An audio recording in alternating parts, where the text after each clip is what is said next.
අහංගමදී බිහිසුණු අනතුරක්. අද පෙරවරුවේ අහංගම කබලාන දුම්රිය හරස් මාර්ගයේදී කුඩා ලොරි රථයක් වේගයෙන් ධාවනය වෙමින් තිබූ ශීඝ්‍රගාමී දුම්රියක ගැටීමෙන් බරපතල අනතුරක් සිදුව තිබේ.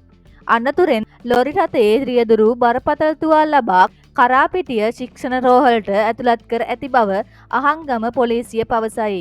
මෙම අනතුර සිදුව ඇත්තේ තැඹිලි කපා පැටවීම සඳහා කබලාන ප්‍රදේශයේ සිට ගාල්ල මාතර ප්‍රධාන මාර්ගය වෙත පැමිණෙමින් තිබූ කුඩා ලොරි රථයක් දුම්රිය හරස් මාර්ගය හරහා ගමන් කිරීමට යාමේදී. පොලිසිය සඳහන් කරන්නේ රියදුරුගේ අපරීක්ෂාකාරී ලෙස දුම්රිය මාර්ගය හරහා ගමන් කිරීමට යාම අනතුරට හේතුව වූ බවයි.